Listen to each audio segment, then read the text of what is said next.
Assalamualaikum warahmatullahi wabarakatuh.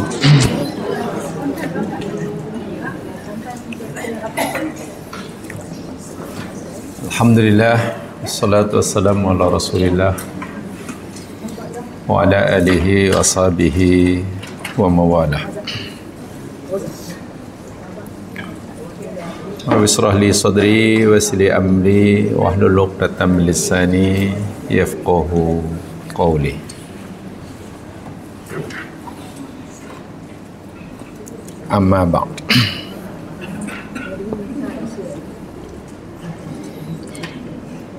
InsyaAllah kita akan teruskan seri tadabbur kita Suratul Furqan.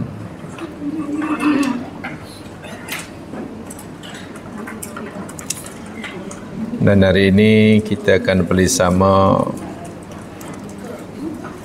ayat yang ke-64.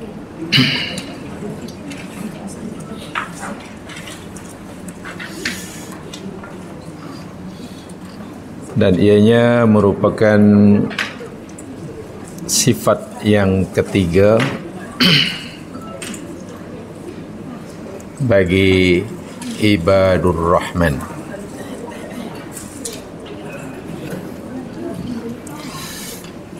Saya ulangi, ayat yang ke-64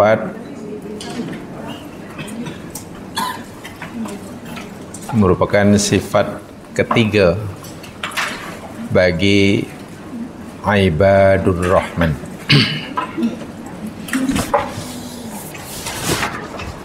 Kita telah bersama sifat yang pertama, alladzina yamshuna al-ardi hauna, dan sifat yang kedua, wa idza khatabahumul jahilun qalu salama.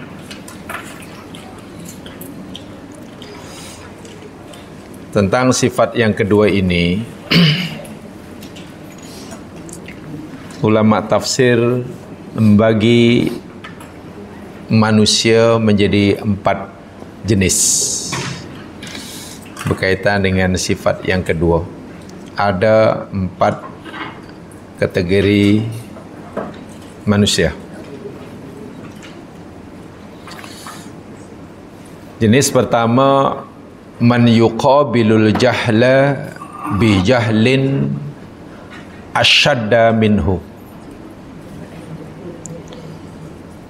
yakni seseorang yang membalas keburukan orang dengan lebih dahsyat daripada keburukan yang dilakukan oleh orang tersebut. Ada orang buat jahat kepadanya, ada orang mengata kepadanya, ia balas dengan lebih teruk daripada. Dan ini sifat munafik. Sesuai dengan sabda Nabi, wa idza khashama fajara. Salah satu daripada sifat munafik dalam hadis Nabi yang selalu disebutkan ada 3, tapi dalam hadis yang lain Nabi sebut ada 4. Pertama, bila cakap bohong. 2, bila berjanji mungkir. 3, bila diberi amanah khianat. Dan yang keempat, Nabi kata wa idza khashama fajara. Apabila berbalah, berbantah, A kata B, B mengatakan lebih. A mengata satu patah kata pada B, B balas 3 patah kata. A kata pada B, banyak awak ni bodoh, katalah A kata begitu pada B. B jawab, awak lagi hyper bodoh. Wah, dia lebih. Ini sebenarnya sifat munafik ya mas sekalian. Tapi orang fikir orang munafik itu bila cakap bohong. Tak, ini pun termasuk munafik.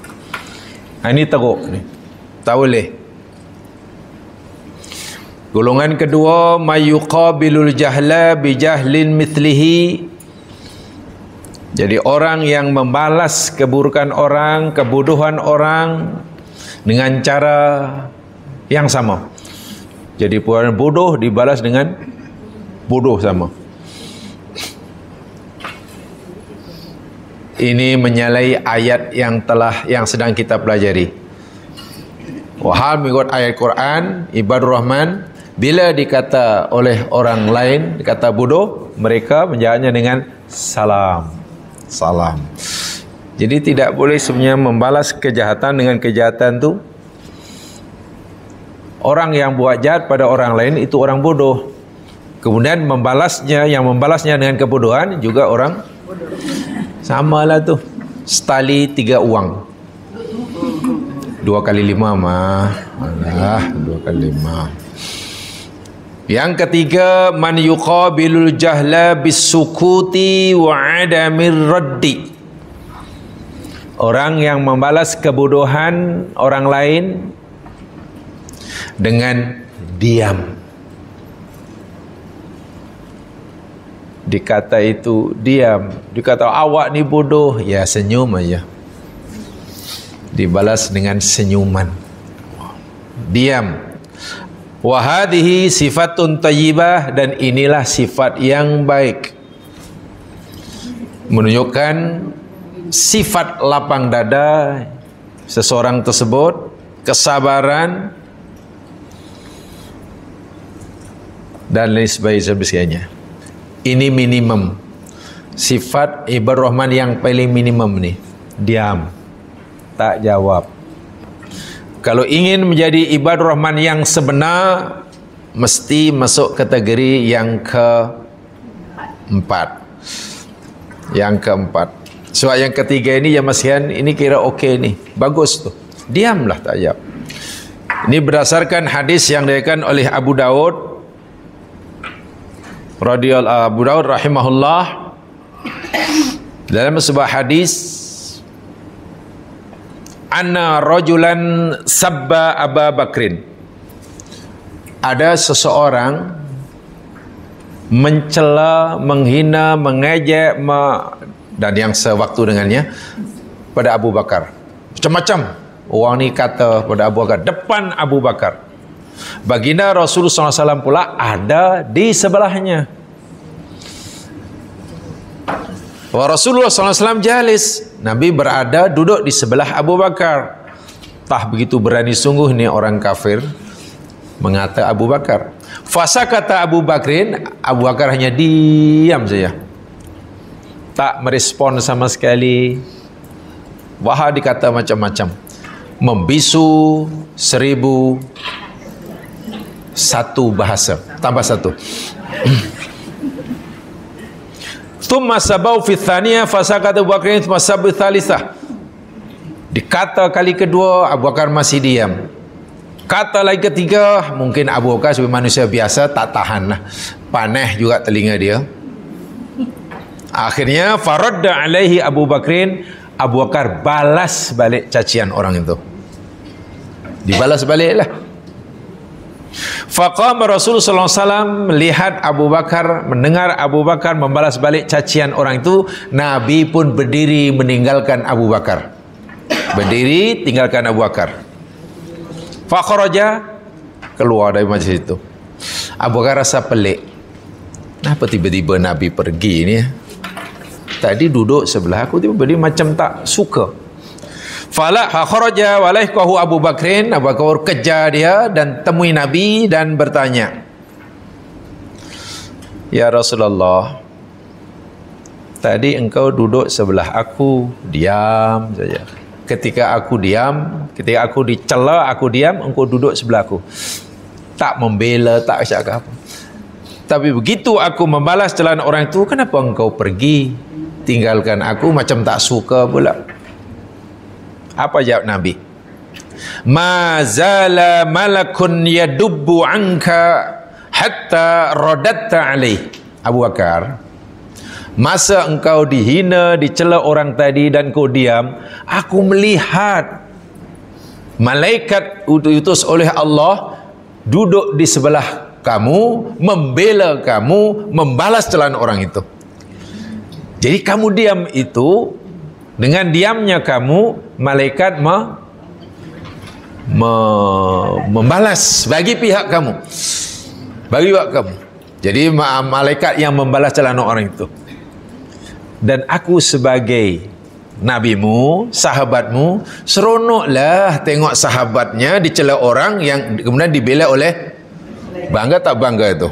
Wih, bangga. Agak-agak celaan Abu Bakar pada orang itu dengan celaan malaikat, mana yang lebih dahsyat? Wih, malaikat lah. Malaikat pun mengutuk dia. Kutukan Abu Bakar mungkin tak seberapa. Jadi aku bangga punya sahabat dibela oleh malaikat atas utusan Allah. Hatta radat alaih, sehingga kamu tak sabar, kamu pun balas balik celaan orang itu. Ketika kamu membalas balik celaan orang kepada kamu, malaikat tu pergi.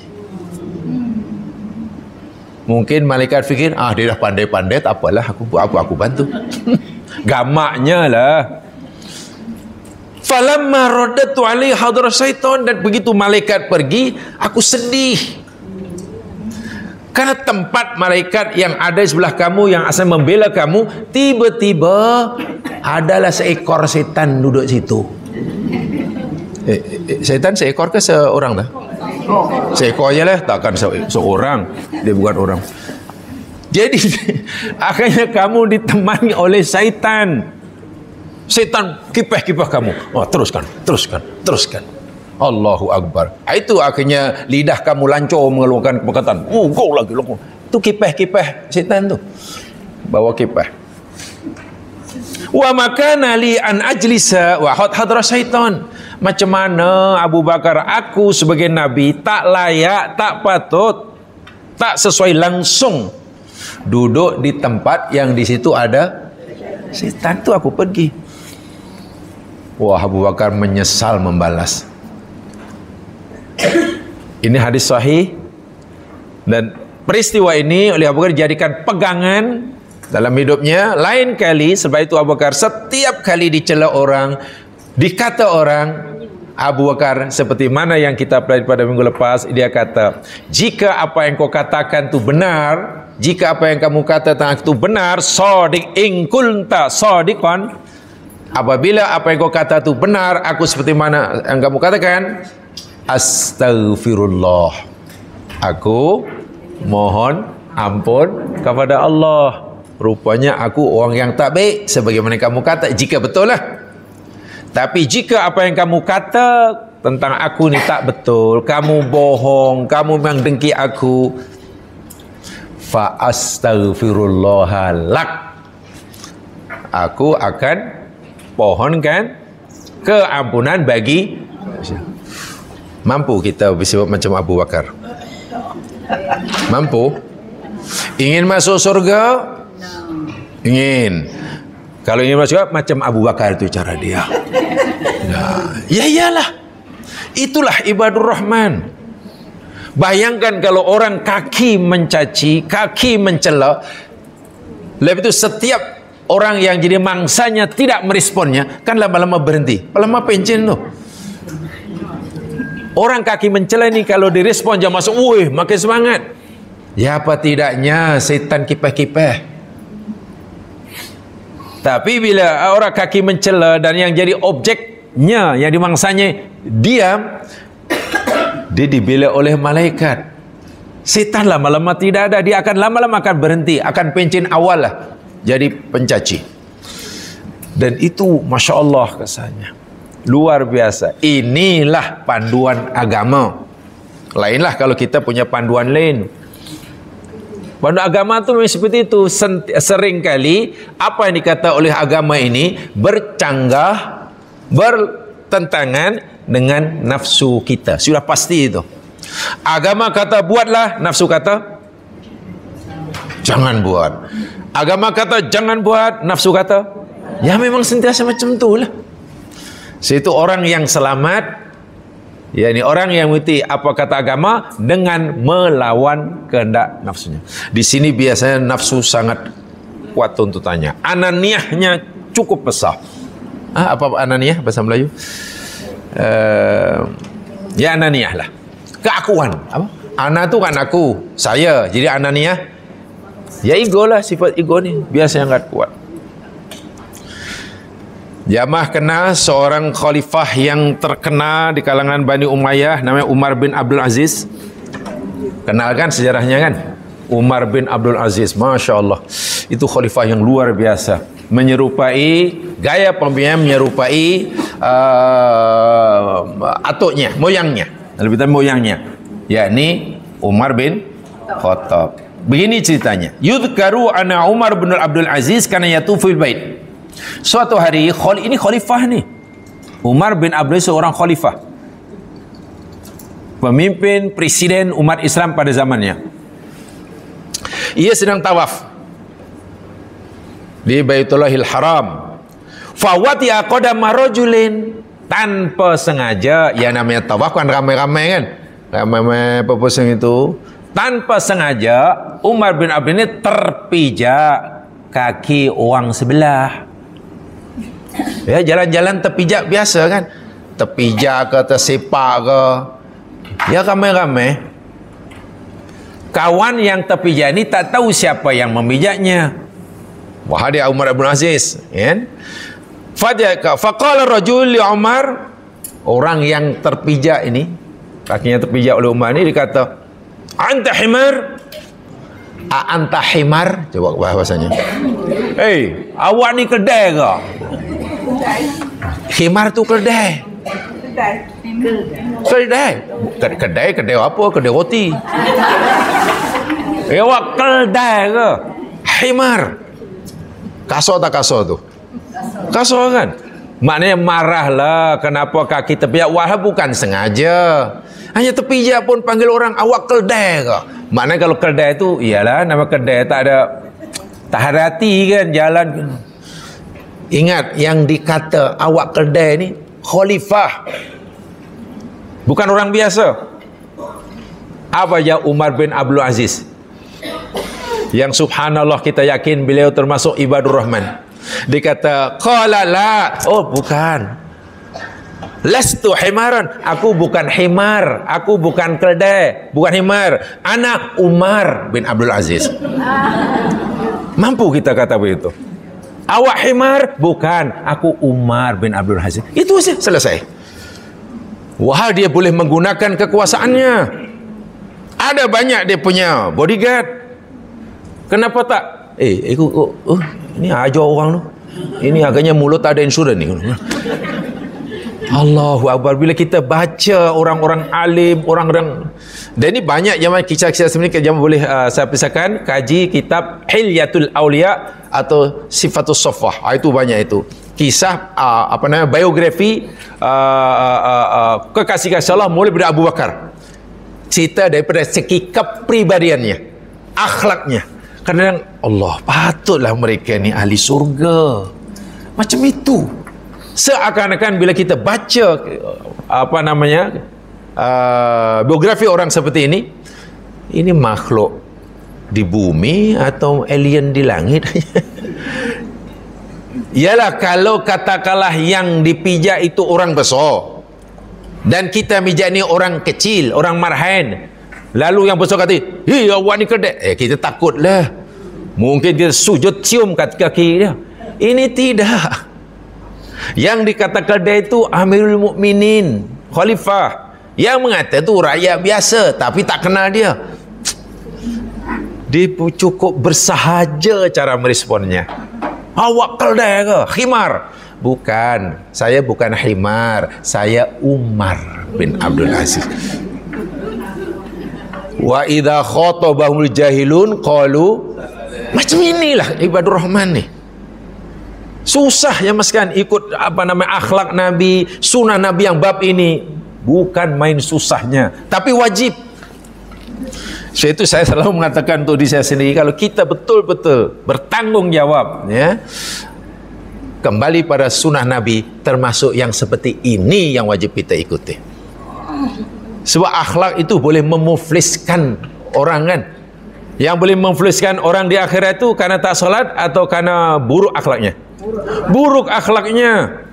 Solat bagus, ibadah hebat, sedekah hebat, tapi akhlaknya rusak. Suka mencela orang, maknanya orang lepas orang. Kan di akhirat boleh jadi muflis. Karena pahala ibadahnya diambil oleh Allah bagi pada orang.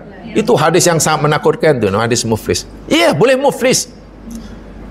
Jadi yang muflis akhirat ni agaknya orang yang rajin ibadah atau yang malas ibadah, yang ada kemungkinan untuk muflis. Dah hadis Nabi tentang muflis itu juga pada orang yang rajin ibadah atau yang malas ibadah. Yang rajin ibadah pergi akhirat banyak pahala apa? Solatnya diterima, zakatnya diterima, puasanya diterima, hajinya diterima. Dan dia dengan pahala yang banyak, dia sudah mulai berkira agak-agak bilik nombor berapa ya di surga. Sudah berkira tu.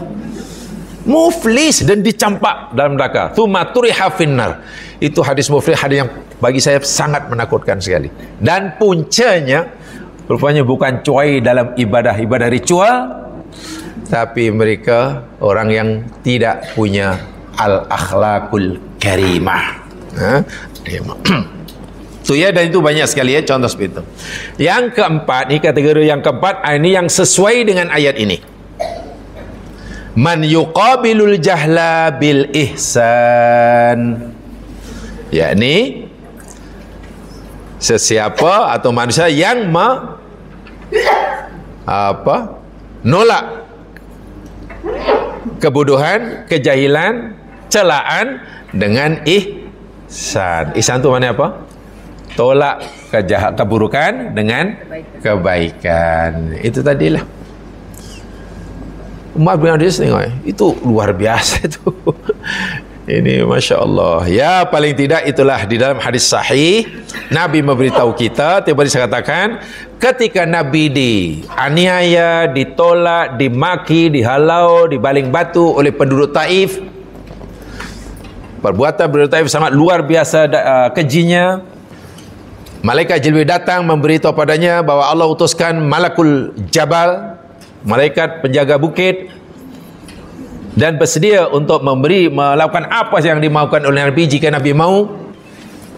Tapi doa Nabi, jawapan malah Allahumma ghfir liqaumi, ya Allah ampunkanlah dosa-dosa kaumku, fa innahum la ya'lamun, karena sebenarnya mereka itu tidak atau belum mengetahui. Inilah sifat kedua. Memang tidak mudah, tapi wajib kita usahakan. Dan saya yakin Allah masih sayang kita, Allah masih beri peluang pada kita, sehingga kita tiba masa untuk berjumpa dengannya. Dan masa yang Allah berikan pada kita ini, kita tidak tahu berapa lama lagi. Itu ajalah. Yang pasti kita tidak tahu berapa lama lagi. Kita tahu yang sudah kita pakai, betul ya? Yang kita sudah pakai kita tahu, yang bakinya tak tahu kan? Umur ni yang kita tahu yang sudah kita pakai atau yang baki? Yang dah lepas itulah. Yang kalau hari ini tengok IC, rupanya sudah sekian tahun. Seronok lah. Macam mana boleh seronok kepada apa yang dia dipakai? Sepatutnya tengok yang bakinya. Hari-hari keluarkan duit, cucuk dinding keluar duit. Zaman moden di Malaysia ni senang nyaman, bahagia. Tak ada duit, pergi dinding cucuk-cucuk keluar duit. Macam itu tak terima kasih macam mana? Cucuk aja dinding, cucuk keluar duit. Masalahnya orang tua kita kata letak akaun tu terhad. Kata letak berapa? 10,000. Dan dia tidak tambah. Hari-hari kita keluarkan 150. Tengok apa jumlah yang kita keluarkan. Sudah 9.800 ringgit. Kita tahu karena ada disediakan. Kita tak tahu berapa yang baki. Kita fikir masih beribu-ribu. Cucuk punya cucuk. Tinggal 200. Sepatutnya kita lebih khawatir yang ini. Jangan terlalu seronok yang lepas tu. Yang lepas macam mana dah lepas. Rupanya sudah 17 tahun aku pakai. Sudah 18 tahun aku pakai. Sudah 18 terbalik aku pakai. Apa? Ya ada 17 terbalik, ada 18 terbalik. Macam mana boleh itu pula yang dibanggakan? Wah, kalau tengok bakinya, katalah Allah tunjukkan, wahai hambaku, sudah berapa? Sudah 18 terbalik. Ya Allah, seronok ya Allah. Kamu nak tahu berapa bakinya? Kalau boleh tunjuk, nih tinggal 18 hari. Itu macam mana? Nah, inilah yang patut selalu kita fikir. Yang itu yang lepas berapa dia? Yang baki ni ada lagi tak agaknya? Dia kita fikir dah keluar 9,980 ringgit, tinggal 20 ringgit. Wih, ngeri jemaah sekalian. Wah, kita fikir mungkin masih 2 juta. Allahu Akbar. Jadi sementara Allah masih beri peluang ni jemaah sekalian, marilah kita berusaha untuk mempunyai sifat-sifat seperti ini. Jika kita benar-benar mahukan surga Allah Subhanahu Wa Taala. Jadi ada 4 ya. Nombor 1 tu tak betul, nombor 2 tak betul, nombor 3 itu minimum tu diam. Yang nombor 3 tadi kan diam kan. Kalau kata orang diamlah, sudahlah. Itu orang tak betul, takkan nak lawan. Nanti sama-sama betul pula katanya. Yang kalau ingin lebih tinggi, yang keempat, idza khatabahumul jahilun qalu salama. Masya Allah. Sekarang sifat yang ketiga, ayat 64. A'udzu billahi minasyaitonir rajim. Walladzina yabituna li rabbihim sujjadan wa qiyama.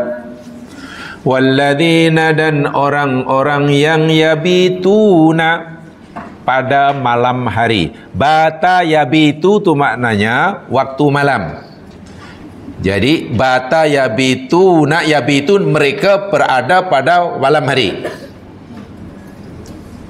Sehingga ada istilah bahasa Arab, rumah apa bahasa Arab? Baitun. Nah, inilah yang bahasa Arab ni cantik ya mas sekalian ya. Daripada fi'ilnya ini verbnya, ini past tense-nya. Bata itu past tense, panjang ya bata. Kalau bata pendek itu nama kasut, nama brand kasut. Ya iyalah, itu nama bata kan, atau bata. Kalau bata bahasa Arab, kalau bata itu brand itulah. Mudhari present tense-nya yabitu. Yabitu ini present tense. Kalau mereka yabituna tadilah. Nah, ada masdarnya baitun. Macam mana baitun boleh jadi? Bermakna apa? Rumah. Pelik kan? Wahal bata ini maknanya waktu malam. Kalau zola waktu siang, asbaha waktu pagi, amsa waktu petang, bata waktu malam. Katalah bitu sahiran, malam tadi saya tak boleh tidur. Bait itu daripada perkataan malam inilah. Lalu apa maknanya? Maksudnya kalau begitu, makna sebenar baitun yang dengan rumah itu. Filosofi, makna filosofi baitun itu jemaah sekalian, rumah kita itulah, hendaklah tempat itu dijadikan tempat tinggal bagi pemiliknya malam hari.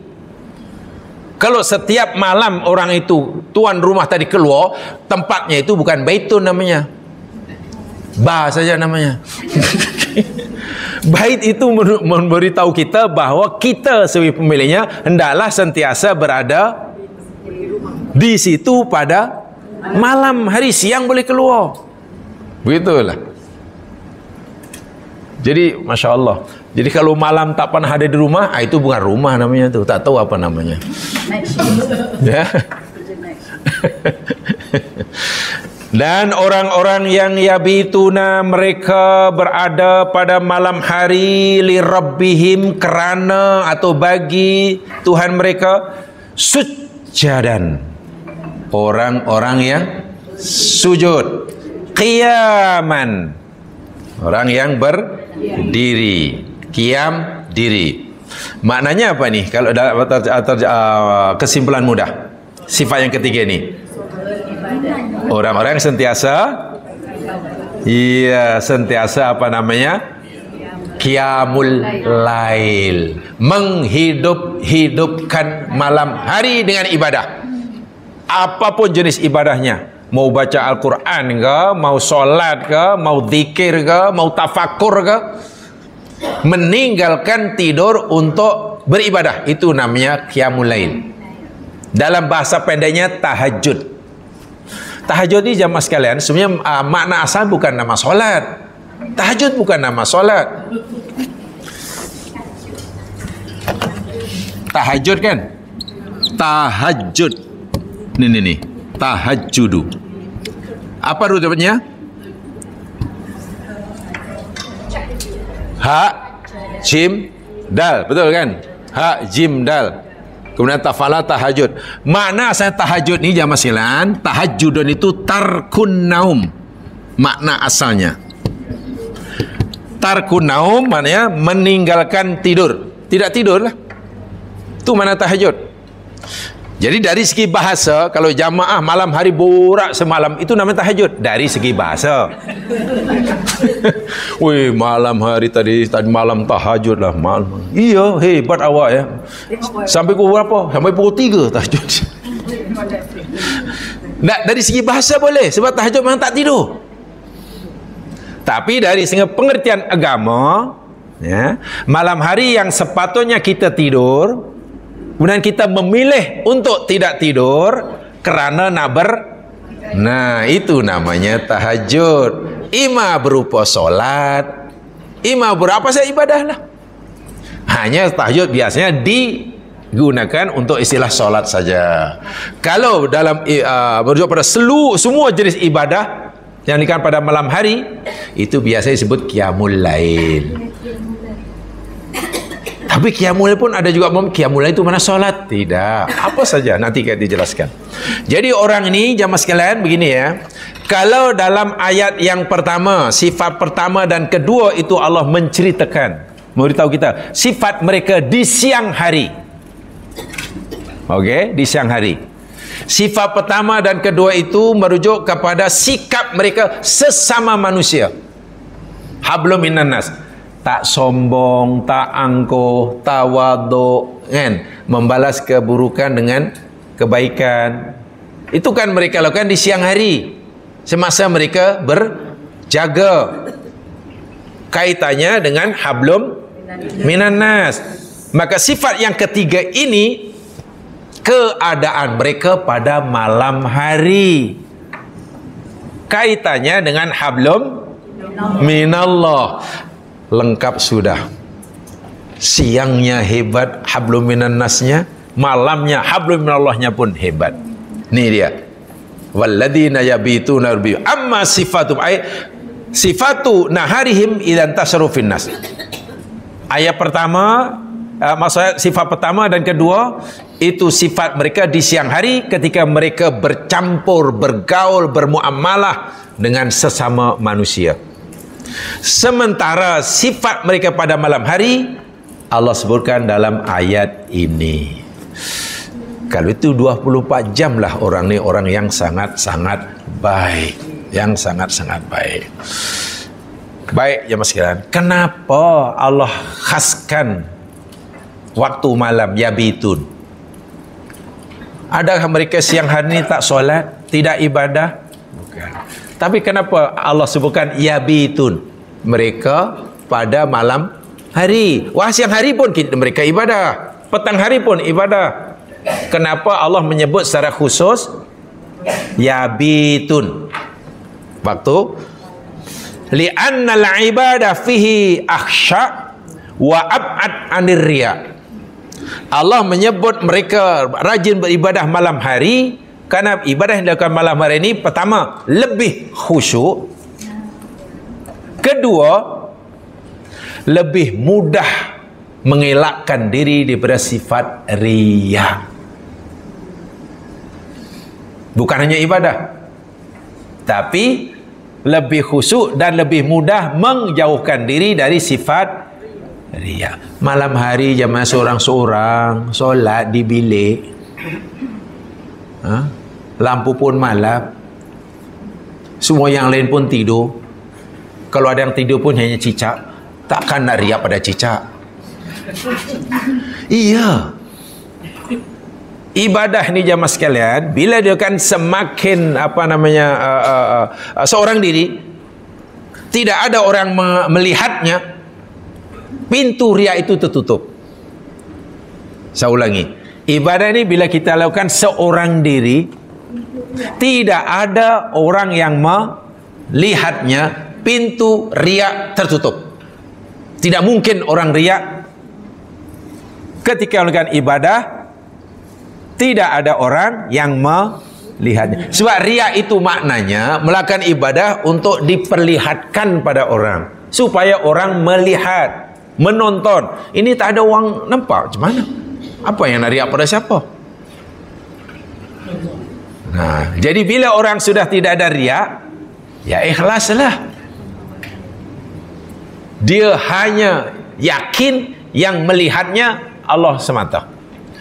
Orang itu tak nampak, orang tak nampak. Tapi janganlah merasa telah selamat, ya. Walaupun tak ada orang melihat, bermakna kita bebas daripada sifat riya. Riya ni punya adik nombor 2. Riya ini sulung adiknya, ni angah, namanya sum'ah. Sum'ah itu angah.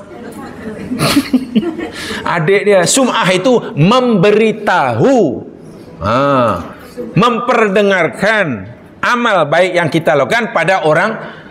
Wah, semasa buat tak ada orang tahu pun, tak ada orang melihat, tak ada orang tahu. Tapi hati kita ni kipeh-kipeh dik setan.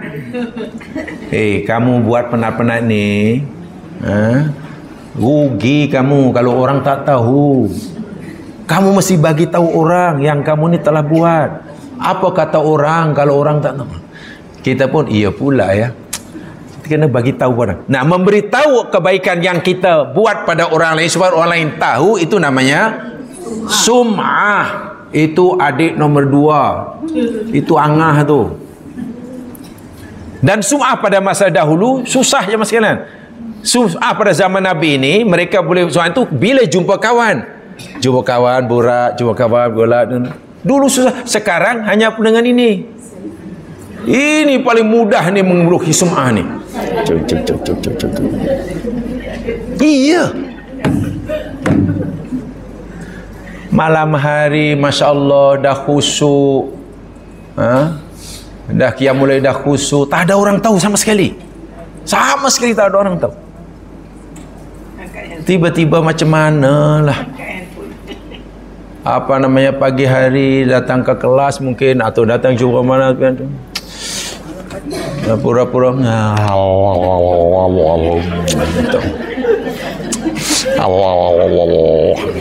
apa pusat ni, baru pukul berapa dah mengantuk ni, apa pasal? Supaya ada orang tanya, kenapa mengantuk? Tak tidur lah. Tak tidur? Apa sebab tak tidur? Apa yang you buat tak tidur sampai pukul 3 lah? Malam tadi saya qiyamul lail. Oh, nak beritahu itu rupanya.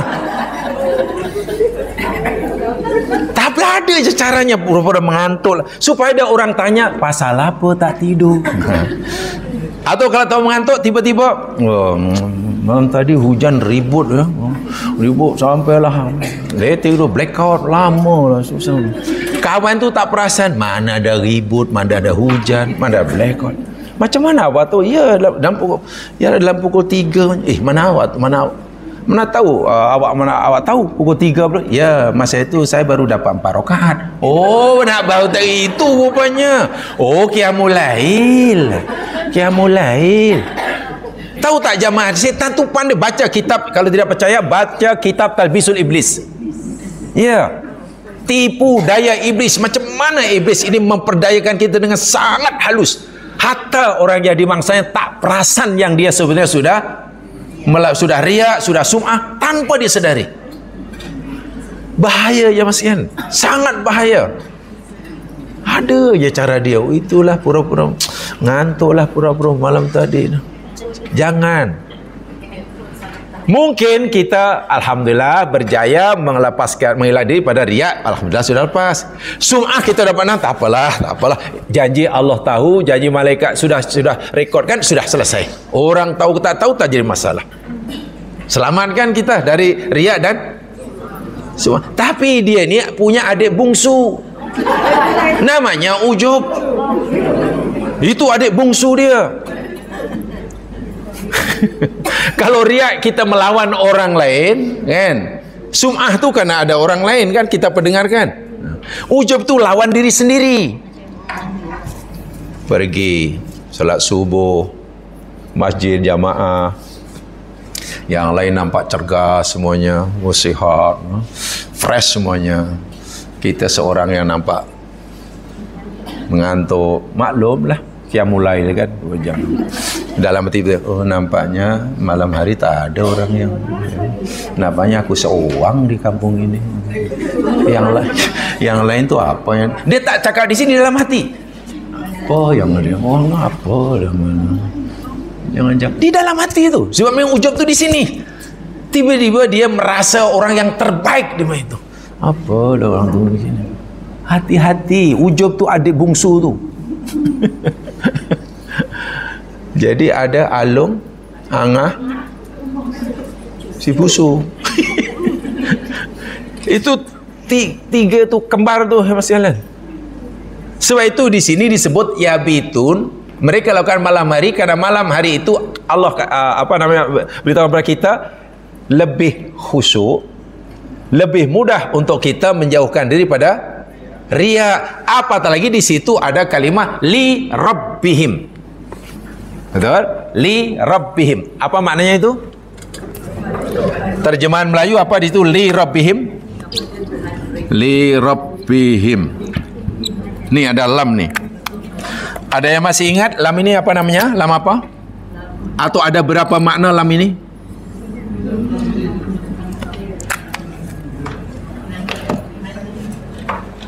Maksud lam ini ada berapa? Kalau terjemah Melayu kerana lah, untuk lah. Ada berapa? 1 atau 2? 4 atau 5? Dulu sudah nih banyak kali. Jangan lupa ya. Contoh ya Mas Kian ya. Contoh umpamanya kan inna sholati wa nusuki wa mahya wa mamati lillah. Itu lam di situ. Inna a'tayna kal kautsar fasholli li rabbika. Lam di situ. Nah ini pula li rabbihim, yabituna li rabbihim. Lam ini ada 3 ya Mas kalian. Maksudnya, pertama lam namanya lam taklil. Terjemahannya kerana. Lam taklil. Kedua namanya lam gharad. Gharadun. Gharadun itu tujuan. Ketiga namanya lam milkun. Milkun itu maknanya hak milik, kepunyaan, milik. Begini pengertiannya. Mereka ini solat malam hari li rabbihim. Makna pertama taklil, yakni mereka solat malam qiyamul lail kerana Tuhan mereka. Artinya kalau mereka ditanya, kamu solat ini pasal apa? Orang lain tidur. Kenapa kamu pilih solat qiyamul lail? Ya, aku solat ini kerana Tuhanku menyuruh. Karena Allah yang menyuruh. Karena Allah yang menyuruh. Kenapa awak sanggup tahan lapar dan dahaga selama 14 jam? Pasal apa tu? Kerana Allah suruh.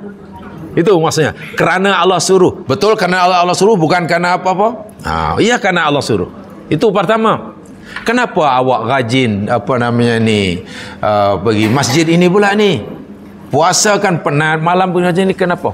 Ya kerana Allah suruh pergi masjid untuk tarawih. Betul kerana Allah suruh, bukan kerana malu pada mertua yang jadi imam. Manalah tahu selama ni tak pergi masjid, setelah mertuanya dilantik jadi imam, segan pula tak pergi. Pergilah. Nah, kalau perginya karena malu dengan pak mertua, itu bukan karena Allah. Karena jadi inna solati li mertuai. Macam tu. Ya bituna li mertua. Jadi karena Allah sudah. Kenapa awak pergi? Makkah bukan benda, bukan tempat yang cantik. Sekarang aja nampak cantik. Dulu padang pasir. Taklah mewah mana, pandangan pun tak cantik. Hutan pun tak ada. Taman tak ada. Kerana Allah suruh. Itu saja. Sekarang, kenapa awak tidak makan daging kaki pendek? Apa jawapannya? Kerana Allah larang, betul ya? Kena begitu. Apa namanya motivasi yang motif diri kita, yang motivasi diri kita. Kerana Allah larang. Artinya, apakah ini bermakna jika Allah tidak haramkan awak akan makan? Jika Allah tak haramkan babi, adakah awak akan makan? Ya mungkin iya, mungkin tidak. Tergantunglah. Kalau saya suka, makanlah. Kalau tidak, boleh jawab gitu. Jadi kita tak makan betul-betul bukan karena kita tak suka, tapi kerana Allah begitulah. Ini namanya lam taklil. Seakan tidak semua yang Allah halalkan kita mesti makan, kan? Tidak kan? Daun pisang halal atau haram? Nah, sebab kadang orang ni berfikirnya tidak begitu cermat dalam bab fikah. Daun pisang, daun apa namanya, mangga, pokok rambutan, itu halal ke haram dimakan di dunia? Dari segi hukum halal kan? Apakah kita mesti makan? Tidak semua yang halal kita makan. Jadi adakah jika kalau Allah tidak haramkan daging babi, kamu akan makan? Mungkin iya, mungkin tidak. Kalau saya suka, saya makan. Kalau tidak, tidak. Jadi betul-betul awak tak makan kerana Allah larang? Iya. Kalau kita sudah ini seperti ini, mana kita lam pertama sudah ada. Kita sudah dikira ikhlas. Paham ya? Itu satu. Li rabbihim. Jangan karena yang lain. Alah, pasal kawan tak tahan lah saya. Kenapa tiba-tiba datang join kelas? Yalah, kawan selalu aja panggil, ingatkan lah. Segan rasanya kalau tak. Itu mana pasal kawan, segan banyak kawan lah. Tak boleh. Li rabbihim. Yang kedua, gharad. Gharad itu tujuan. Maksudnya begini. Awak ni rajin solat, rajin zakat, rajin tolong orang. Ni apa tujuannya? Apa yang awak nak sebetulnya? Sebab setiap amalan ini pastilah orang punya inginkan balasan. Apa yang awak maukan daripada perbuatan awak ini? Oh, saya maukan ganjaran daripada Allah. Saya mau balasan daripada Allah. Saya nak ridha daripada Allah yang menyuruh saya. Kalau itu niat kita, lam kedua telah tercapai. Lam gharad namanya. Jadi kita minta balasan, kita inginkan upah daripada yang menyuruh kita. Betul? Baik, kalau kita memberi pertolongan pada orang miskin, ya Mas Kian, siapa yang suruh kita tolong orang miskin? Allah kan? Kalau kita inginkan balasan, ingin upah, minta pada orang yang kita tolong atau pada Allah yang menyuruh kita? Pada Allah lah. Ya Allah, aku dah berikan tunaikan perintahmu ya Allah. Dan engkau telah janjikan siapa yang mati perintahmu, engkau akan bagi, minta pada dia. Ya Allah, terimalah amalku. Ya Allah, berilah aku balasan sesuai janjimu. Jangan minta balasan kepada orang yang kita tolong. Itu namanya lam gharadnya dah terbatal. Cik, ni saya tolong ini cik. Cik tahu. Ingat tahu saya. Jangan main-main tau. Jadi orang berbudi kita jangan nanti air susu balas dengan air tuba. Ingat muka saya macam saya. Nah, itu bukan lam gharad. Mana ada lam gharad minta balasan pada. Kalau kita minta upah, minta bayaran bagi kekerjaan yang kita buat, mintalah kepada orang yang menyuruh kita. Yang menyuruh kita buat baik pada orang miskin itu Allah. Mintanya pada Allah lah. Bukan minta pada yang kita tolong. Bila kita minta pada tolong, awak ni aku tolong tak terima kasih pun. Lah, Itu ada dalam surah Al-Insan yang dibaca oleh Pak Imam tiap pagi Jumaat. Innama nut'imukum liwajhillah. Kami bagi makanan kamu, tolong kamu ini semata-mata kerana Allah tu, dan aku harapkan pahala daripada Allah. La nuridu minkum. Kami tidak mengharapkan daripada kamu jazaan, balasan, wala syukura, walaupun hanya ucapan terima kasih pun. Kamu nak terima kasih ke, tak terima kasih ke, lain kali balas atau tidak, itu urusan kamu. Karena aku hanya akan minta upah daripada Allah yang menyuruh aku.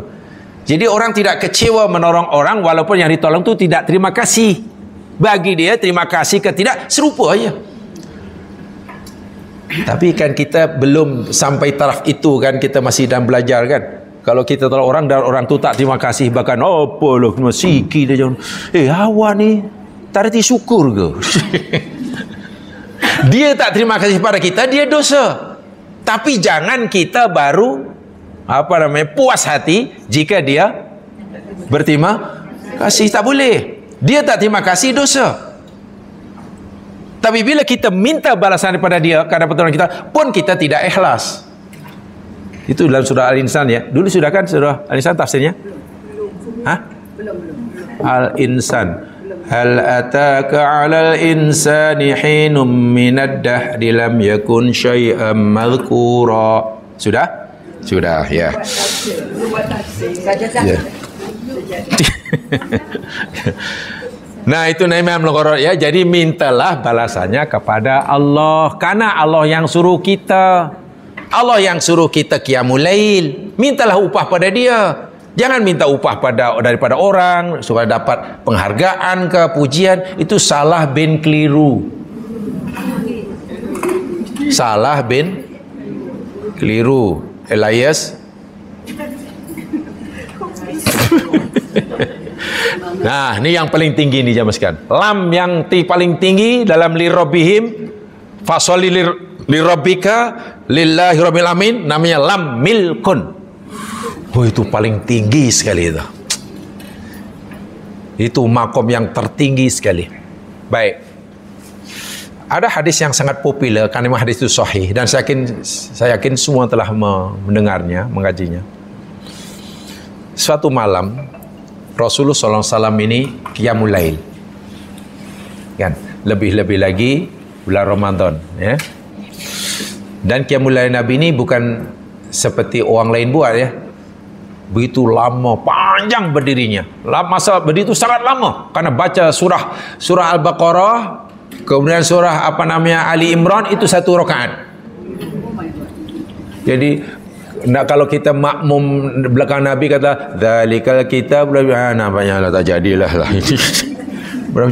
Sebab itu Nabi solat malam seorang-seorang, karena kalau jadi Pak Imam tak boleh lah baca surah Al-Baqarah khatam. Belakang tu terduduk apa. Ini Nabi seorang-seorang. Dan Ummul Mukminin Aisyah radhiyallahu memperhatikan rasa pelik. Akhirnya bertanya, ya Rasulullah, lima kallafta hadza wa qad ghafarallahu ma taqaddama min dzambik wa ma ta'akhkhar. Ya Rasulullah, kenapalah engkau semacam memaksa diri untuk melakukan ibadah yang berat ini, hingga kaki bengkak ni, taramat qadamahu, kedua tumitnya bengkak ya. Bengkak karena apa tu? Karena banyaknya rakaat atau macam mana? Karena lama berdiri. Kalau banyak rakaat, Allah Akbar, malah tak bengkak. Itu exercise. Yalah, banyak rakaat, Allah Akbar, sama Allah Akbar, itu malah berbeluh. Tapi kalau coba berdiri, katalah berdirinya saya kata 2 jam, rukuk nanti 1 jam, bengkak kaki je masing-masing. Jadi Aisyah Ummul Mukminin rasa pelik, ya Rasul, kenapa lah kau buat kerja macam ini, solat begitu macam berlebihan. Walhal waqad ghafarallahu, sedangkan Allah telah mengampunkan dosa engkau, itu pun jika ada, sama ada dosa yang telah lalu maupun dosa yang. Jadi dalam fikiran Ummul Mukminin, kalau Nabi ini solat karena inginkan pengampunan Allah, Nabi ini tak punya dosa. Jika Nabi solat begitu kuat, begitu rajin kerana takutkan neraka, Nabi ni tak mungkin masuk neraka. Bila Nabi solat ibadah macam tu inginkan surga, Nabi ni dijamin surga bahkan orang pertama. Lalu untuk apa ya Nabi solat ni? Itu yang Aisyah Ummul Mukminin iskal. Iskal itu muskil lah, bahasa Melayu muskil, bahasa Arabnya iskal sebenarnya. Ada iskal, ada macam pasal apa ya? Tak terbayang, tak terfikir oleh Ummul Mukminin. Apa agaknya? Jawapan Nabi apa? Sangat sederhana, sangat mudah, cukup selamba. Afala akuna abdan syakuron. Wahai Aisyah, tidakkah aku bangga, tidakkah aku gembira jika Allah iktiraf aku sebagai hamba yang bersyukur. Terjemahan yang lain, bukankah aku belum menjadi hamba Allah yang bersyukur? Maknanya Nabi merasa nikmat yang Allah berikan padanya terlalu banyak, sedangkan ibadah yang baginda lakukan kerana Allah masih sedikit, jadi belum seimbang. So itu bila Nabi solat tadi inginkan surga, juga bukan. Nabi tak kata inginkan surga. Bukan kerana Nabi tak ingin masuk surga. Nabi bukan kerana takutkan neraka, walaupun Nabi memang tak mau masuk neraka. Bukan karena itu, tapi Nabi kata, ya aku inginlah mensyukuri nikmat Allah. Nikmat Allah tu sebesar ini, wahai Aisyah, ibadahku hanya sebesar ini. Jadi rasanya segan aku ibadah minta upah, sedangkan yang Allah berikan pun sudah lebih daripada itu. Namanya milkon. Jadi ibadah yang paling tinggi namanya syukur. Saya beri satu contoh. Ini sebagai analogi. Katalah kita menjadi anak angkat pada orang kaya, dermawan, pengasih, penyayang. Kita dijaga daripada zaman kanak-kanak hingga dewasa.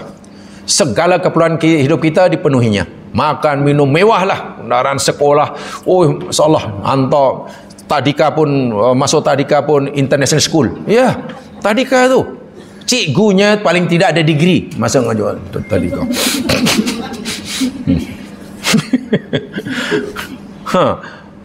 Sakit dirawatnya di hospital pakar, kawin dicarikan jodoh, dibelikannya rumah, diberikannya kereta. Tiap minggu adalah orang hantar ke rumah keperluan dapur.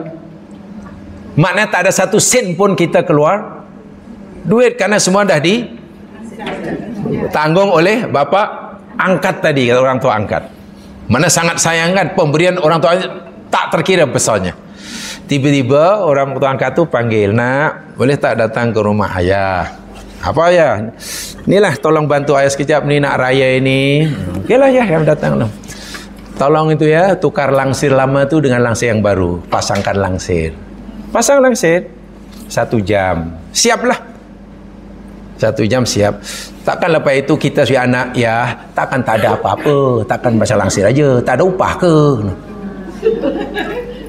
Saya nak tanya, jika kita minta upah pun orang tua angkat tadi akan bagi dan tak salah. Masalahnya kita sebagai anak yang sudah diberi kemewahan seperti itu, rasa saya malu atau tak malu minta, walah hanya suruh tukar.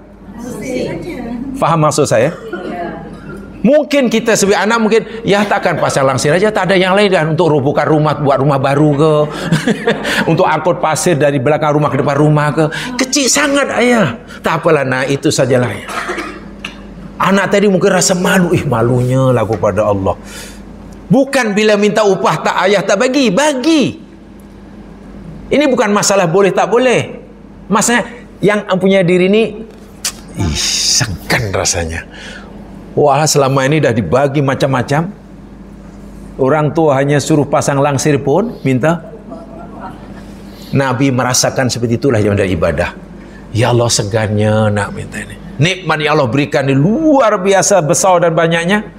Takkan nak itu namanya ibadah. Namanya lam milkun. Jangan salah faham ya. Jika minta upah daripada Allah pun tak salah. Bukan itu masalahnya. Bukan. Ini peringkat orang yang hatinya sudah sangat tinggi sehingga rasa segan sungguh. Ada rasa rasa kurang. Sebab itu Nabi jawab, afala akuna abdan syakura. Aku ni belum menjadi hamba Allah yang syukur.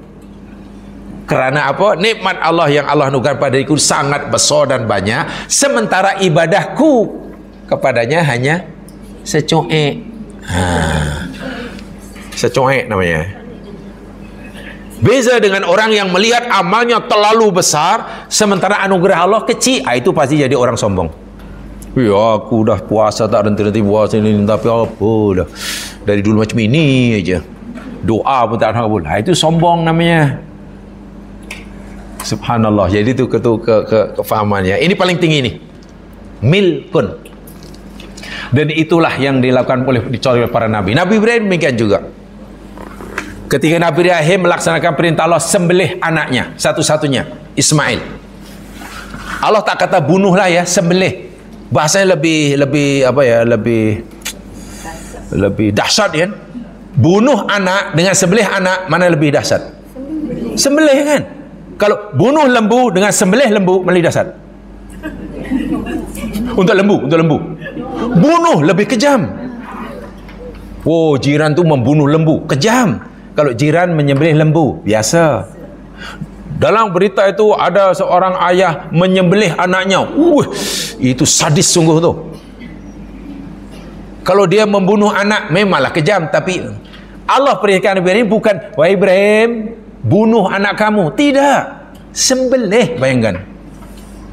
Kan perintahnya pun mengerikan kan. Lalu Ibrahim, sami'na wa ta'na. Pertanyaan saya, ketika Ibrahim melakukan apa yang Allah perintahkan, sembelih anak itu, agak-agak ingin dinubatkan menjadi pahlawan oleh kaumnya supaya dapat sisil penghargaan. Hebatlah kau ni Ibrahim. Ada agaknya unsur riak. Apa yang diriakkan? Dapat kutukan adalah. Ingin pujian tidak mungkin. Ditinggalkan kaumnya barangkali. Lalu buat apa Ibrahim melakukan itu? Inilah milkun, inilah. Dia sendiri pun tidak tahu apa tujuannya. Yang dia tahu, yang dia yakin, Allah suruh aku boleh buat itu saja. Betul-betul milkun. Dia tidak punya apa-apa kepentingan pribadi. Itu dipanggil. Kepentingan pribadi tidak ada. Karena dilakukan semuanya lillah. Tahu ya apa kepentingan pribadi ya? Apa namanya? Tak ada. Ya, tak ada kepentingan pribadi lah. Masya Allah. Jadi tinggi sungguhlah ini. Pertama ada kalimat yabitun. Kedua kalimah li, lam. Lam tu ada 3 tu ya. Nanti jumpa lam dalam Al-Quran yang maksudnya lillah tu lah. Lillah, ujudu lillah, un'un lillah, lirabbihim, fasoli lirabbika. Ada 3 itu. Pertama ini sudah kira ikhlas. Alhamdulillah diterima amal itu. Kedua, ikhlaslah. Pahalanya dah dijamin. Kalau ingin meningkatkan kualiti ikhlas kita dalam ibadah, usahakan hingga peringkat ketiga. Itu ikhlas yang tertinggi. Tidak ada tolok bandingannya. Karena semuanya diserahkan kepada Allah Subhanahu wa ta'ala. Dia sudah tidak punya apa-apa kepentingan pribadi. Allah mau kabulkan doanya ke atau tidak, itu tidak jadi masalah. Yang penting baginya, diriku telah berjaya melaksanakan suruhannya. Sudah. Sehingga walaupun dia telah patuh pada Allah dengan sebenar patuh, tapi doanya masih tidak dikabulkan oleh Allah, dia tidak kecewa. Kan sering orang kecewa ya, karena merasa doa ibadahnya sudah bagus, amalnya sudah hebat, ikhtiarnya sudah dahsyat, tapi doa tak juga dikabulkan. Biasanya, ya Allah, apa cerita ni? Aku ibadah, aku dah ikhtiar macam-macam ini. Apa yang kau suruh aku dah buat, apa yang kau minta aku dah beri.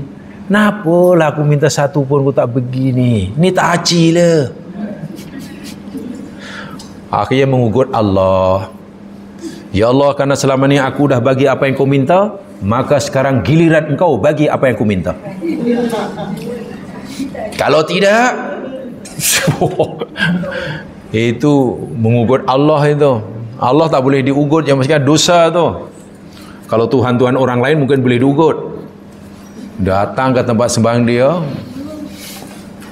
cakap sama dewa dia itu, aku sudah buat ini, tapi kenapa ibuku engkau tidak juga sembuhkan? Kalau ibuku tidak sembuhkan hari ini, aku tidak akan datang menyembuhkan lonceng kuilmu ini. Wah, Tuhan itu pun ketakutan, matanya pun kelip-kelip. Oh, balik ibunya sehat. Tuhan mereka boleh diugut. Ya, kadang-kadang susah lah. Betul ya? Jadi di situ, Masya Allah, apa namanya, sifat yang ketiga, yakni mempunyai hubungan yang baik dengan Allah. Dan ia tonjolkan, ia serlahkan pada malam hari. Yabituna lirabbihim sujada wa qiyama, ini jamaah sekalian, dijelaskan oleh Allah di dalam surah As-Sajdah ayat 16. Coba lihat penjelasan ayat ini dalam surah As-Sajdah ayat 16.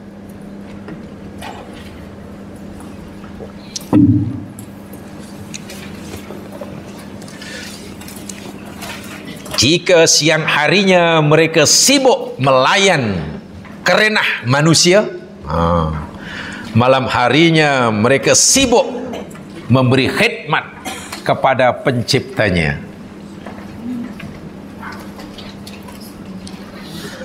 Ayat 16 Allah Subhanahu wa taala berfirman, tatajafa junubuhum 'anil madaji' yad'una rabbahum khawfan wa tama'a wa mimma razaqnahum yunfiqun. Terjemahan harfiahnya macam mana? Word by wordnya. Tatajafa. Apa? Terjemahan harfiahnya tatajafa. Merenggangkan. Oh, merenggangkan. Junubuhum, menjauhkan. Junubuhum, junub. Takkan panjang sangat terjemahnya, one word. Junub, lambung. Okeylah, lambung. An, tak, supaya tahu harfiahnya. Han, daripada al-madaji', tempat-tempat pembaringan, madaji', tidur. Yad'un, mereka menyeru rabbahum, Tuhan mereka, khaufan wa tama'an, dan mengharap, wa mimma, dan sebagian dari apa yang razaqnahum, na dulu, kami telah rezekikan kepada mereka, yunfiqun, mereka inilah ciri ibadur rahman yang Allah, ayat yang menjelaskan ayat yang kita pelajari ini. Malam hari apa? Tatajafa. Tatajafa ini jamaah sekalian wazan musyarakah. Artinya ada dua benda. Terjemahan bebas tajajafa yakni tataba'ada, saling menjauh. Masa kita tidur, badan kita melekat ke atas katil. Betul? Melekat tuh. Dah tak berjarak dah, melekat sungguh. Tak berjarak. Bila kita bangkit, kita bangun, kita duduk, badan kita sudah berjarak dengan katil, kan? Katil menjauh, kita pun jauh. Kita duduk. Bila kita berdiri, makin jauh lagi. Betul kan? Bila kita berdiri kemudian pergi menjauh daripada katil ke bilik air, makin perbuatan macam ini namanya tatajafa. Jadi tajafa ini ada proses. Dia bukan statik. Ya, mula-mula dia melekat di atas katil. Kemudian kita duduk, kan jaga baring, bahasa baring, duduk dah jauh dah. Kemudian kita berdiri, makna kita dah tak bersentuhan dengan katil, makin jauh. Kita berjalan menjauhi katil, lagi jauh. Pergi air, ambil air sembahyang, kita pergi ke musolanya, tempat khas musola, lagi jauh. Itu mana tatajafa. Faham ya? Jadi lawannya Kalau tajafuz itu saling menjauh, namanya saling mendekat, mana saling melekat. Jadi tatala kota, saling melekat. Junubuhum. Apa nama junubuhun? Tadi apa? Lambungnya. Begini jamaah sekalian ya. Macam mana ya dalam bahasa Arab ni? Dalam bahasa Arab kan ada bagian depan, bagian belakang, bagian kanan, bagian kiri. Gitu ya. Badan kita bagian depan itu namanya batnun. Orang panggil perut. Nih. Depan batnun, perut. Yang dalam bahasa Arab jadi kalimat batin itulah. Zahir batin itu mana? Kita mawas zahir batin yang zahir dan juga yang ada dalam perut. Maksudnya begitulah. Yang belakang namanya zohrun. Nih, yang belakang nih. Bagian badan kita yang belakang ini namanya zohrun. Okey. Yang bagian kanan sini dan kiri itu namanya jambun. Janbun. Jangan di fathah tanwin ya. Kalau jambun nanti di fathah tanwin jadi jamban, itu lain maknanya. Ini jamaknya butunun, batnun butun. Ini jamaknya zuhur, zahrun zuhur. Ini jamaknya tu tadi, junubun. Junub ada waw ya, junubun ada waw. Junub maknanya jambun itu badan bagian kanan dan kiri. Apa namanya sini nih? Kalau sini perut, sini belakang, ini namanya apa tadi?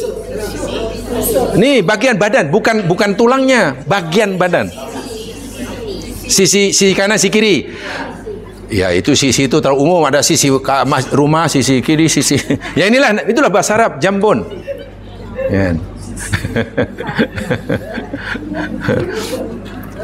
Baik. Junubun jadi butunun, zuhurun. Apa ini? Junubun. Ada waw. Kalau tak ada waw, junubun maknanya junub. Lain pula maknanya. Jangan pula nanti tatajafa junubuhum. Maka saling menjauhlah junub mereka. Leleh, apa pula junub? Itu pentingnya ilmu tajwid itu. Yang panjang 2 harakat jangan baca 1 harakat, yang 1 harakat jangan baca 2. Maknanya lari. Ilmu tajwid yang paling penting, ya ini yang paling penting, yang 1 harakat jangan baca 2, yang 2 harakat jangan baca 1 harakat. Sebab maknanya akan lari. Tapi kalau 4 harakat kita baca 2, maknanya tidak lari. 6 harakat baca 4 tak lari. Saya tu yang perlu dijaga ni yang 2 ini. Junub dengan junub lain. Gitu kan? Yaitu jadi ini. Jadi kalau ayat ini kata tatajafa junubuhum, saling menjauh nih kanan kiri nih. Anil madaji daripada tempat tidur. Menurut ayat ini tidur menurut Al-Quran tu macam mana position tidur menurut Al-Quran? Ala butunihim. Kalau tidur ala butunihim macam mana tu? Arab. Ala duhurihim. Wow, macam tu.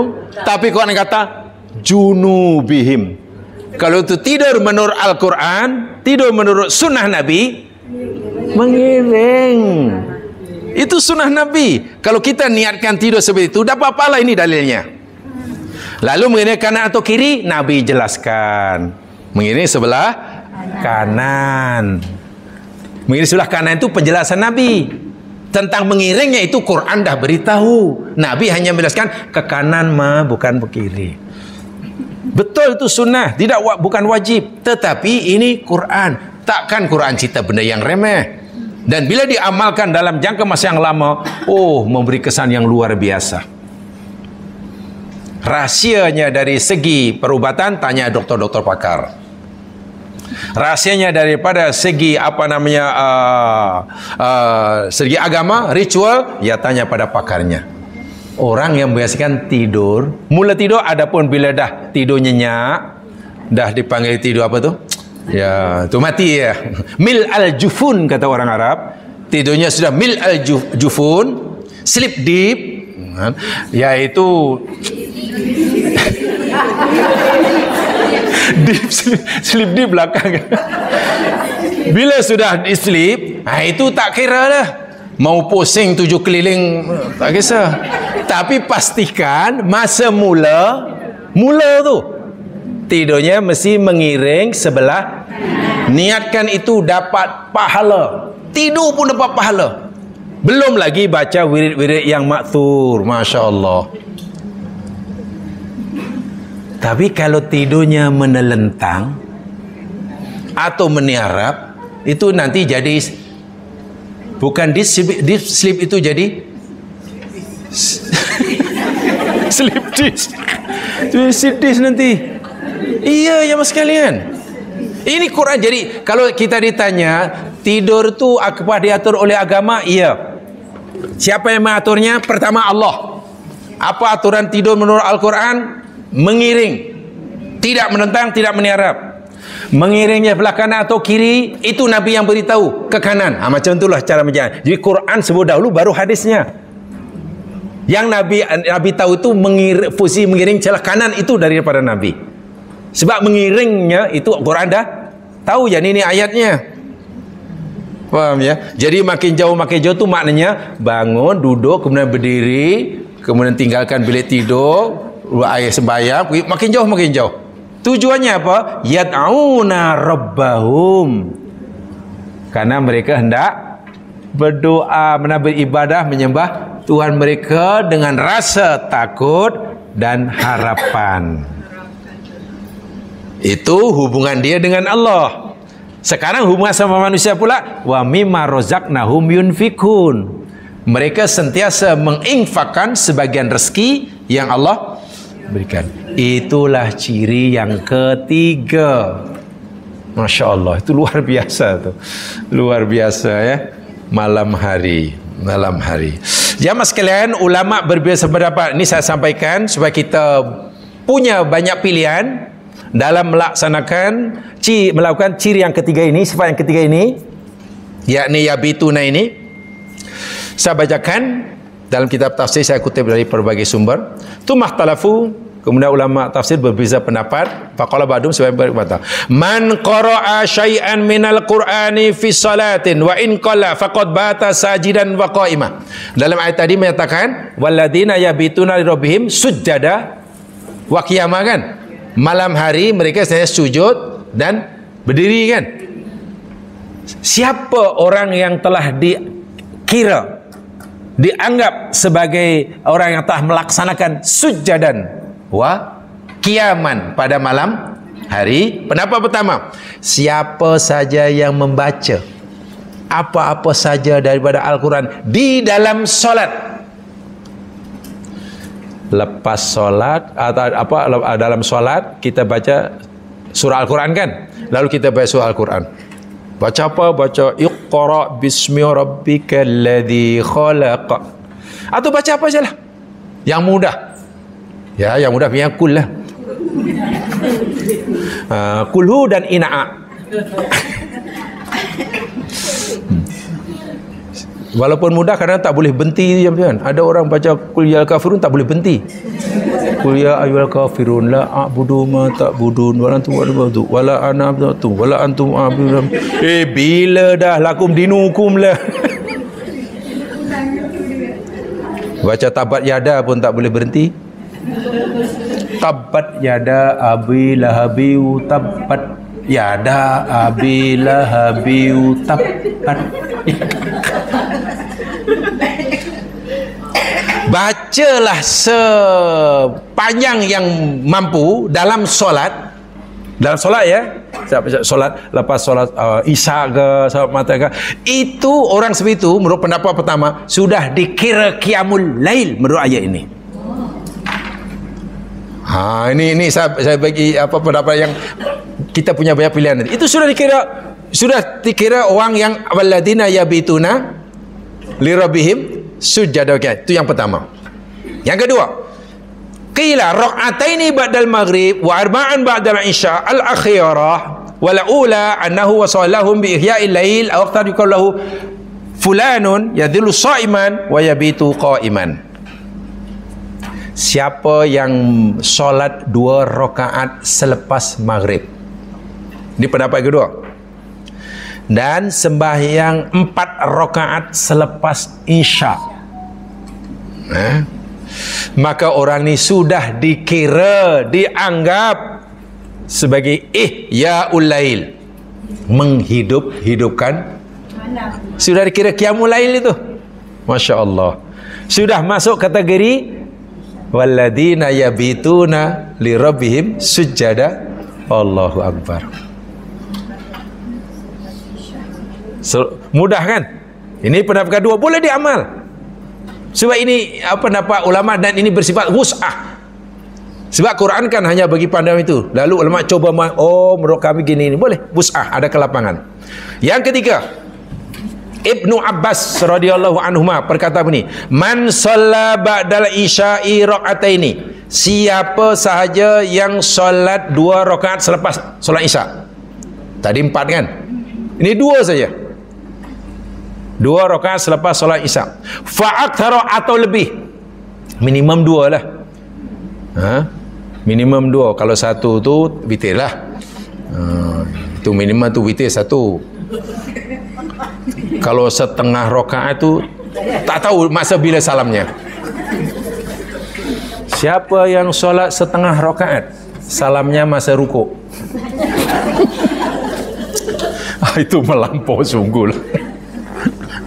Siapa saja yang solat 2 rakaat selepas isya atau lebih, 2 rakaat atau lebih, kaman bata lillahi sajidan wa qaiman, orang itu seumpama, seperti orang yang telah berdiri pada waktu malam. Mana qiyamul, walaupun hanya 2 rakaat. Itu Ibnu Abbas yang kata.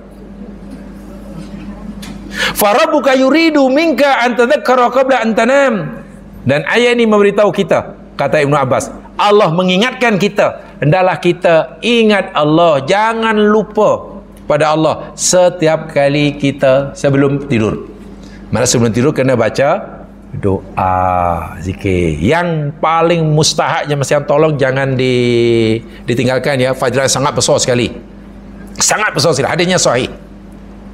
Nabi mengingatkan berkali-kali, jangan sekali-kali kamu tidur malam hari, ini malam hari, sebelum kamu baca 2 ayat terakhir surah Al-Baqarah.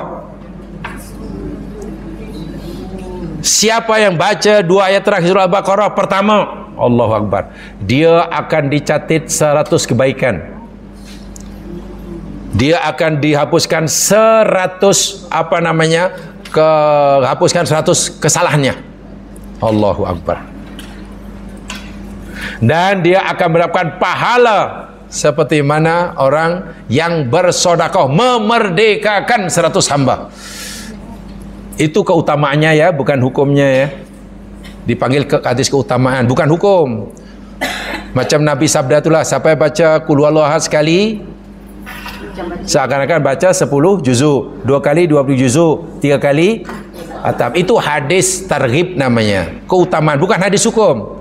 Kalau hadis hukum, jamaah tidak perlu belajar Quran hatam, cukup kulhu hatam, kulhu hatam.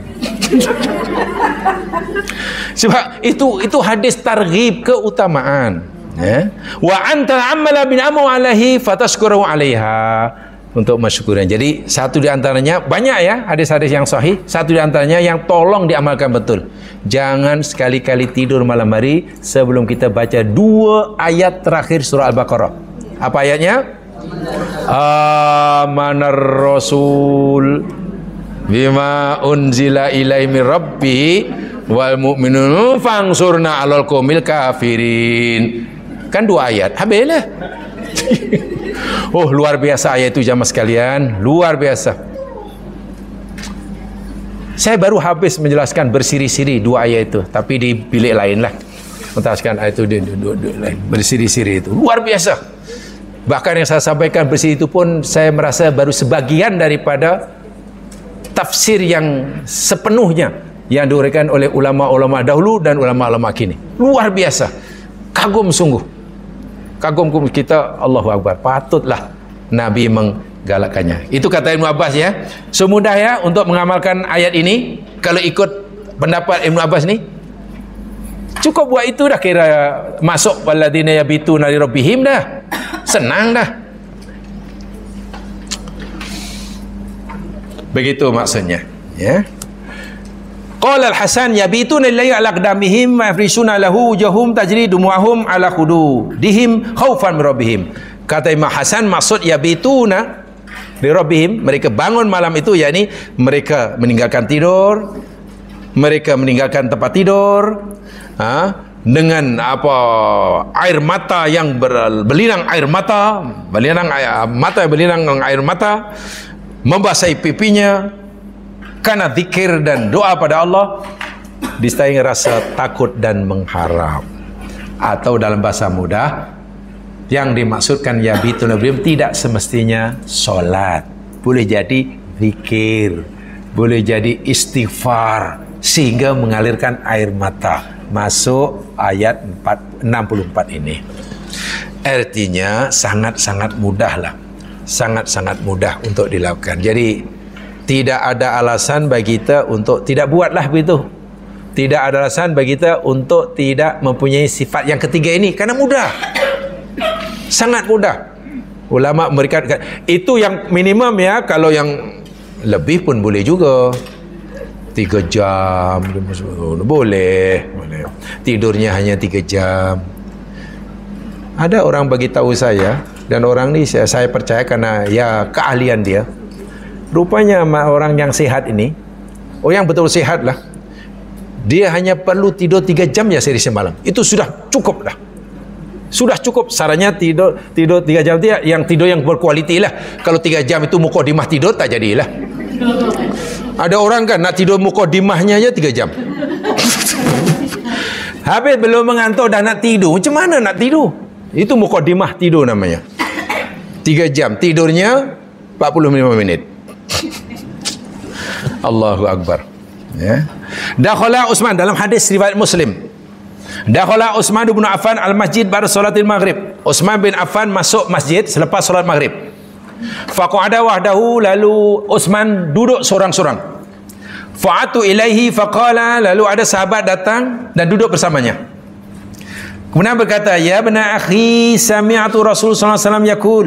Wahai kawan, kata Utsman kepada sahabat yang datang tu, hai saudaraku, aku pernah mendengar Rasul sallallahu alaihi wasallam bersabda begini, man shallal isya'a, siapa saja yang solat isya fi jama'atin, secara berjamaah, faka'annama qoma nisfal lail, seakan-akan dia mengerjakan qiyamul lail separuh.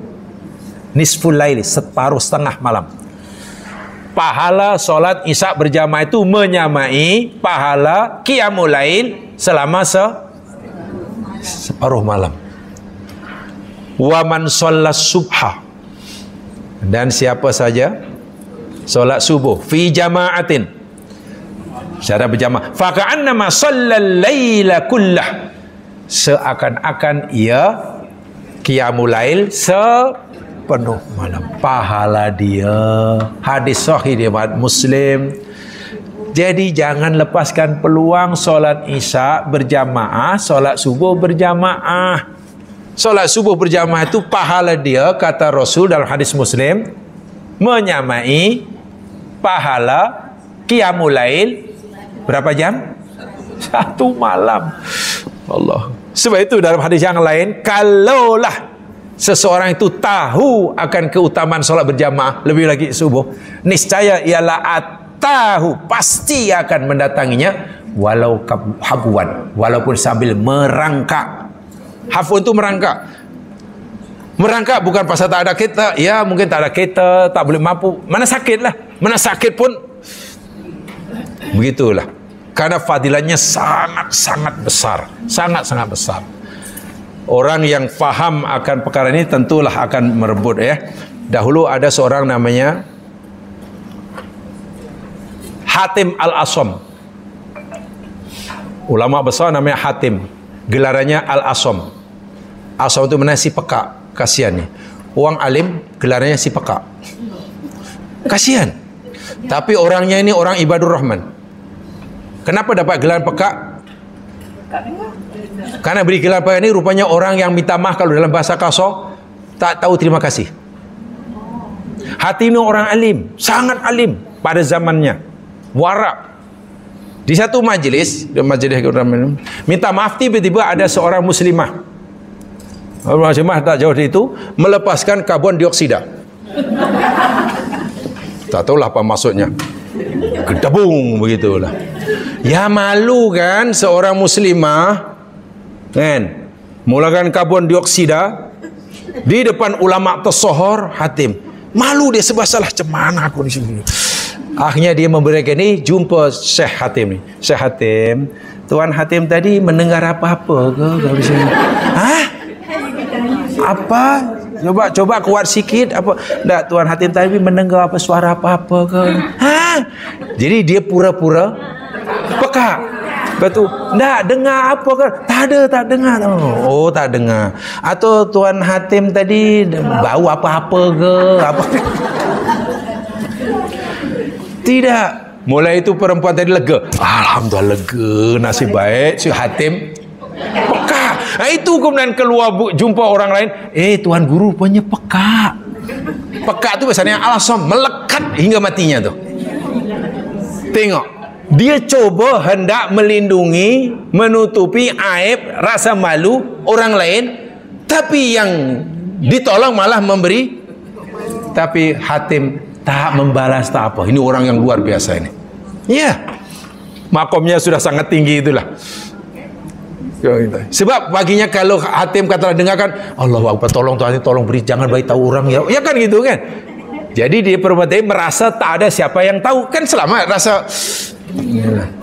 Dia pernah berkata ini, Az-zani alafun,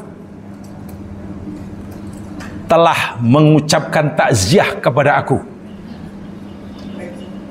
Hina mata bani, semasa anak lelakiku mati.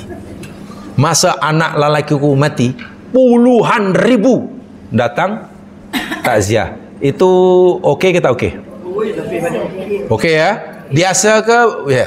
Ada orang dia mati anaknya, lalu orang takziah. Ikut menzahirkan rasa apa tu? Takziah ni apa ni? Ya, bahasa yang cuba hendak dipulihkan tapi nampaknya kurang sambutan, bela sungkawa. Ya. Mesti bingung, jamaah mesti bingung. Tapi tu selalu menyebut itu, PM kita selalu menyebut tu. Bela sungkawa. Itu menyuruh Menara Bila supaya tengok Dewan Bahasa Pustaka lah tu. Jadi dia ni, masa anak aku mati ribuan yang datang. Tapi hina fatatni salatul jamaah, ketika aku tertinggal solat jamaah. Aku ni rajin solat jamaah. Suatu hari aku terlepas karena kesibukan. Lam ya'zuni ahadun, tak seorang pun yang memberikan takziah pada aku. Ungkapan Hatim ini rasa gembira ataupun kecewa?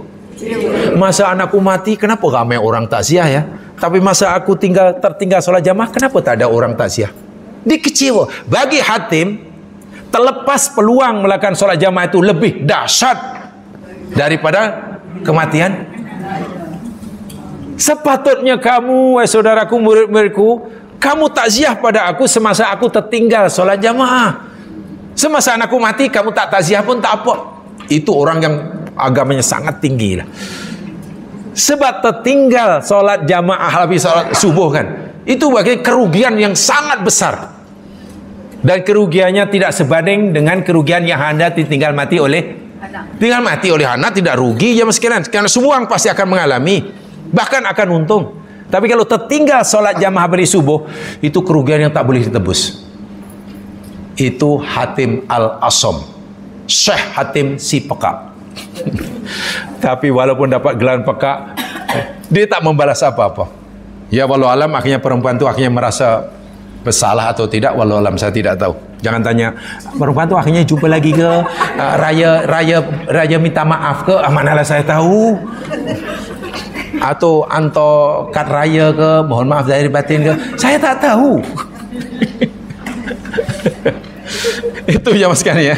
Jadi kalau kita ingin dimasukkan kategori orang yang qiyamul lail tiap malam, ya pilihlah daripada pendapat yang saya sampaikan tadi. Ibnu Abbas pun boleh, kata Imam Hasan pun boleh, atau sebelumnya tadi cukup itu. Baca Quran kan sudah qiyamul lail. Tapi tentulah walaupun sudah dikatakan qiyamul lail, pahala yang Allah sediakan tentu tak samalah dengan orang yang membaca 30 juzuk umpamanya. Baru solat 4 rakaat lepas Isya sudah kira qiyamul lail. Tapi samalah dengan pahala yang Allah berikan kepada yang sembahyang 8 rakaat umpamanya. Begitulah maksudnya.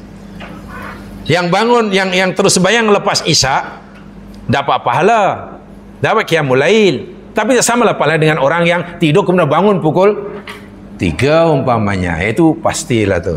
Tapi walau bagaimanapun, siapa yang melakukannya seperti itu sudah dikira walladzina yabituna lirabbihim sujjadan wa qiyaman. Masya-Allah. Itu mudah ya, mudah. Jadi ya bagi kita, untuk ukuran kita tak apalah, cari yang mudah-mudah aja lah, tak apa daripada tidak. Daripada itu saja ya mas sekalian, mudah-mudahan berkati. Lebih kurang mohon dimaafkan. Subhanallah wa bihamdihi asyhadu an la ilaha illa anta astaghfiruka wa atubu ilaik. Innal insana fi khusr illa alladziina aamanu shalihat tawasaw bil haqq tawasaw. Assalamualaikum warahmatullahi wabarakatuh.